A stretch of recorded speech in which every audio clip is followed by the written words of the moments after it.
मॅनहोलवर जाळ्या लावण्याचं काम मुंबई पालिकेचं आहे असं दिलीप लांडे म्हणतात।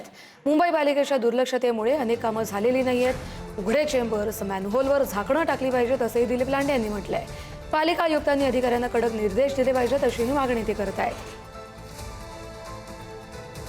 काल तुमच्याच विभागामध्ये एक घटना घडली, अत्यंत दुर्दैवी घटना। मेनहोलमध्ये पडून व्यक्तीचा मृत्यू झाला आणि यानंतर पुढारीने एक ग्राउंड रिपोर्ट केलेला आहे। या ग्राउंड रिपोर्टमध्ये आपण जर पाहिलं तर मुंबईतल्या 4000 पेक्षा जास्त अजूनही जाळ्या बसवलेल्या गेल्या नाहीयेत।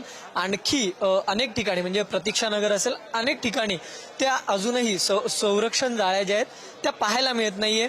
कुठे कुठे गटराचं जे झाकण आहे ते तुटलेल्या अवस्थेत आहे, जिथे रहिवाशी एरिया आहे अशा पद्धतीमध्ये।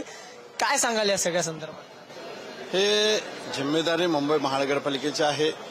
हे 2 वर्षापूर्वीचं टेंडर आहे, हे आतापर्यंत काम पूर्ण झालं पाहिजे होतं, परंतु निष्काळजीपणामुळं, दुर्लक्षामुळं ते काम झालेलं नाहीये।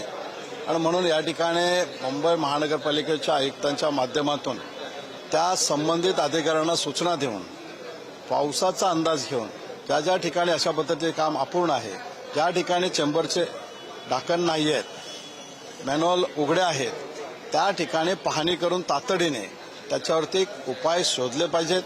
आपली जिम्मेदारी पूर्ण केली पाहिजे। आणि म्हणून या मुंबई महानगरपालिकेचे आयुक्त यांना या मुंबईचा अतिशय चांगला दांडगा अभ्यास आहे।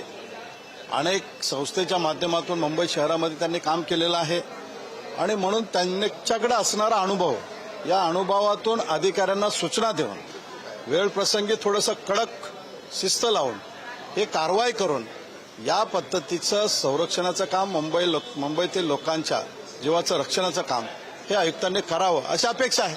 धन्यवाद। आपल्याबरोबर आमदार दिलीप मामा लांडे होते। व्हिडिओ जर्नलिस्ट विजय देशमुख, मी धनंजय दळवी, पुढारी न्यूज, मुंबई।